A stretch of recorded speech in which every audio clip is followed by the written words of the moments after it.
If you're a Christian and you're trying to do business like everybody else in the world, then you're doing it wrong, okay? Christians cannot do business just like everybody else. I made this video specifically for believers that are wanting to do entrepreneurship, wanting to solve their business problems from an approach that is completely connected to and in union with God the Father in their business versus trying to do this as an orphan and trying to do this just like the world does. I can't tell you how many times in business that I've resorted to doing things just from a place of logic, just doing things from a place of what's right, what is right in my eyes, what's right by the world's wisdom.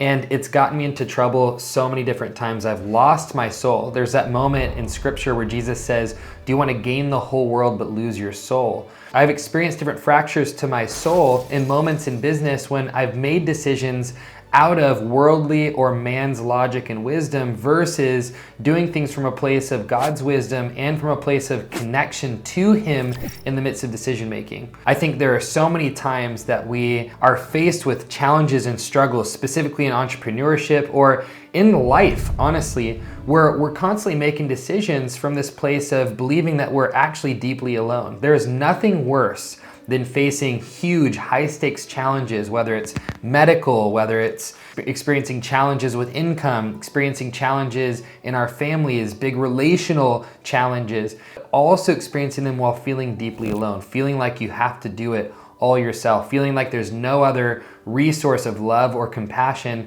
that you can feel like you're with the existence of love while you're going through those things. There's nothing worse than feeling deeply alone on this earth. That is the number one reason for why people commit suicides. It's the number one reason why divorces happen. It's the number one reason why families fall apart. It's because there's a deep aloneness that infiltrates every other challenge and makes it higher stakes. When you have that helpless feeling or that powerless feeling, like things are always gonna be this way, that powerlessness and helplessness actually takes a 2 or 3 out of 10 pain and makes it a 10 out of 10 pain immediately.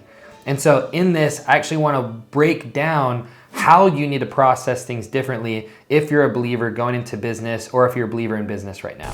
I was actually just on a coaching call just yesterday. I was walking them through different things and this one girl came on and she had a question and I felt a ton of empathy and compassion for her when she was bringing up her question, but her question was actually extremely strategic and tactical.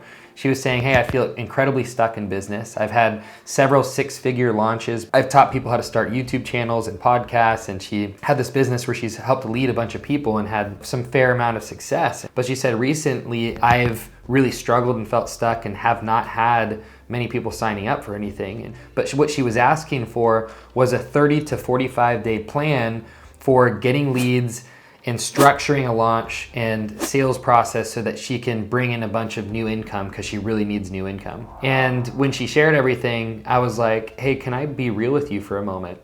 And she was like, yeah. I was like, no, like, can I get really real with you? Yes. I think the bigger problem is not your lack of success in this area, but it's actually how you're treating yourself and how you're punishing yourself in the midst of your lack of success.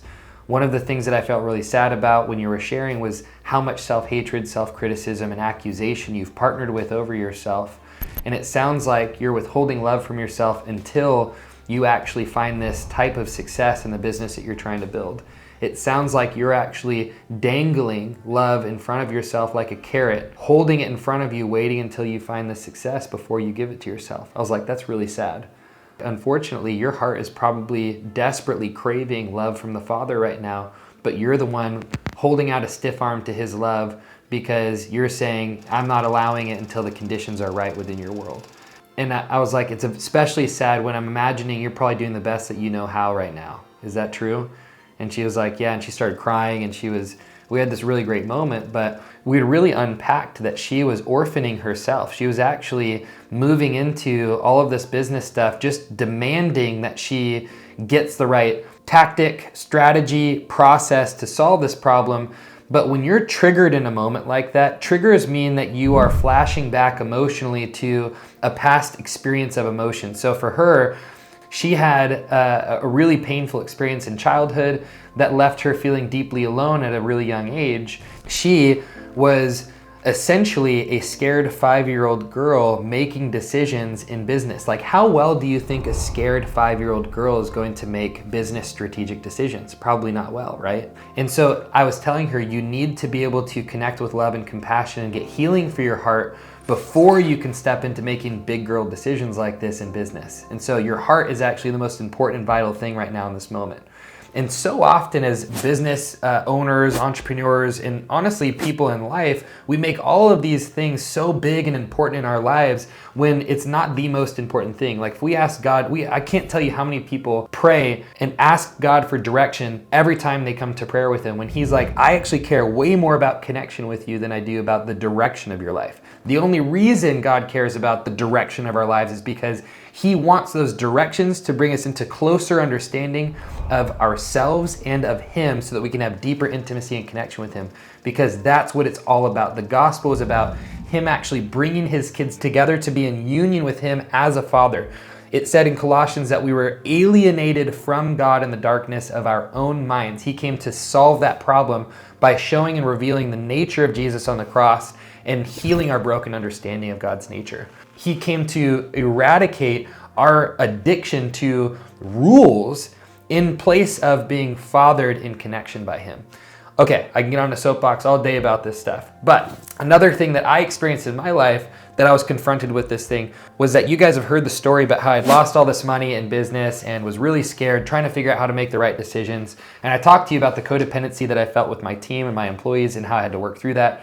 But what I'd never shared with you guys was that I actually had this meeting with Alex Hormozi because we have some level of relational equity. I was his second employee. Alex Hormozi is worth over $100 million right now. And he is one of the most brilliant minds in business, I honestly believe, and have a ton of respect and honor for him. And he actually took time out of his schedule, so did his wife, Layla, to give me some advice in that time that we were really struggling. And his advice was to burn everything down, destroy everything, and start a whole new business, which would have made sense if my entire goal in life was just to make the most money possible. Hearing that, I actually had to recognize that there were triggers underneath all of this external problem. So the loss, the debt, the struggle, the challenges, underneath all of that, there was a deep inadequacy that I was feeling, a deep feeling that I am not good enough. There was a deep feeling that I am not worthy of love. And there was just all this pain underneath, but I was living in 3 and 5 and 6-year-old triggers in that, and I didn't know how to make healthy decisions. And so I actually needed to hear that and receive his feedback. And then I needed to go to God to get what my heart really needed, which was significance and love.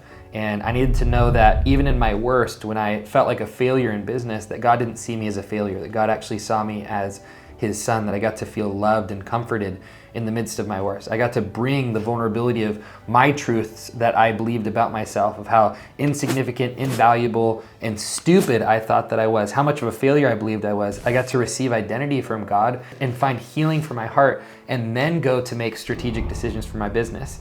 And because of that, I didn't listen to Alex Hormozi in that advice that he gave. I actually destroyed about half of my business, rebuilt a whole new portion, and I think that next month we profited another 450 grand immediately, knocking out half of our debt, putting us in a position where we actually knocked out the entire debt that year, and we're profitable as a business. What was so much more important than that is that I got to learn how to connect with God in the midst of my worst in business. And the only reason why my struggles were so painful is because I orphaned myself in the midst of those struggles. Now, if you're a Christian entrepreneur or you're an aspiring Christian entrepreneur, how can you actually take this for your life? Well, the way that you can take this is every time you're making decisions moving forward, you need to bring it to the Father, and not just asking him directional questions, but asking him, is there anything going on inside of me that's causing me to turn away from you as I take steps towards this? Is there any area of my life that I'm functioning as an orphan in this area? Is there any other area that I am not allowing you to love me in the ways that you want to love me? Are there any areas in my life that I'm holding accusation, hatred, or judgment towards myself that's keeping me from receiving the love that you have for me in the midst of starting business. I see so many Christians that won't even start a business, that won't continue in business because they're so terrified of failure, because failure means that they're a failure and they're inadequate. And it highlights their own accusations towards themselves when God the whole time is saying, I've destroyed and removed accusation from your life, but you won't receive it. There has to be an internal journey as a believer that you go on where you are submitting your heart to God as you're making different strategic and tactical decisions in business. Okay, this just can't be done where you're just thinking about your tasks and executing on them. And when success or failure does come, it will either make you or break you, and that's not a safe place to be in. You want to be in a place where money, whether it comes or goes, you are content no matter what, just like Paul, because he found his fulfillment in God the Father. I want that for you. And I hope these videos that you are watching on my channel are valuable. Hope you're getting something out of them. If not, so sorry, I'm doing my best. But if you guys could leave some comments, that would be awesome. I'd love to hear like what spoke to you, what was something that stuck out to you. I have actually been engaging in the comments with people that have been watching my videos. But if you like this channel, you want to hear more content like this, subscribe and comment in the videos of more content that you want to see. Hope this was good. Love you guys, and thank you for giving me your attention. I know it's extremely valuable, and I hope to see you on the next video.